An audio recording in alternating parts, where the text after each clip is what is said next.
situation, n'importe comment, ou quelqu'un a divorcé, exclu. Quelqu'un a fait ceci, exclu. Ou quelqu'un est tombé dans l'adultère, exclu. Non. Sans tenir compte de tout ce que Dieu nous donne dans sa parole. Alors, je pense que c'est clair et net que l'Église aujourd'hui, comme au premier siècle, peut aider un frère, quel que soit le degré où il est tombé dans la course du péché, de revenir dans la grâce de Dieu, en utilisant la parole de Dieu. Et au pire, utiliser les propos que Paul a utilisés, en dernière sorte, mais c'est encore une fois pour faire revenir le pécheur à la fin et dans la grâce de Dieu. Ce n'est jamais pour sa perte totale. Non, pour qu'à la fin, son âme, au jour du Seigneur Jésus, son âme soit sauvée. Donc c'est ça. Alors, si le Seigneur a mis en épreuve Abraham, si il a livré Job entre les mains de Satan, s'il a livré son propre fils, il a permis que son fils soit livré. Jésus a dit, si je veux, je fais la paix. 12 légions d'anges descendent. L'armée, c'était même pas une armée, un peloton. Et d'ailleurs, lorsque Jésus dit, c'est moi qui tombe à terre, c'est ça des soldats. Juste par la parole, qui cherchez-vous? Jésus dit, c'est moi qui tombe.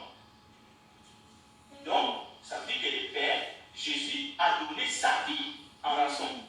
Mais, si le Père a permis que son fils marche le chemin de la croix, et même, mon père, pourquoi m'as-tu abandonné? Toi, t'es qui? Moi, je suis qui? Cette chair-là représente quoi? C'est ça qui compte, la chair, ou est-ce que mon esprit soit sauvé au jour du Seigneur Jésus? C'est là la vraie question. Alors, tous les débats, même la mauvaise application de cette parole, comme si on avait maintenant un moyen pour incriminer nos frères, pour essayer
contre sa personne une telle opposition de la part des pécheurs, afin que vous ne vous laissiez point l'âme découragée. Donc, bien sûr, ça fait référence à Jésus. Et au verset 5, il est dit, et vous avez oublié l'exhortation qui vous est adressée comme à des fils. Mon fils, ne méprise pas les châtiments du Seigneur et ne perds pas courage lorsqu'il te reprend. Car le Seigneur châtie celui qu'il aime et il frappe de la verge tous ceux qu'il reconnaît pour ses fils. Supporter les châtiments, c'est comme des fils que Dieu vous traite. Car quel est le fils qu'un père ne châtie pas. Donc, oui, c'est une confusion qu'il ne faut pas faire entre l'épreuve et la punition. Mais l'épreuve peut être une punition, peut être comprise, parce que nous sommes des humains, dans notre entendement comme une punition. Parce que vous traversez, comme on dit, vous traversez le feu, vous êtes dans un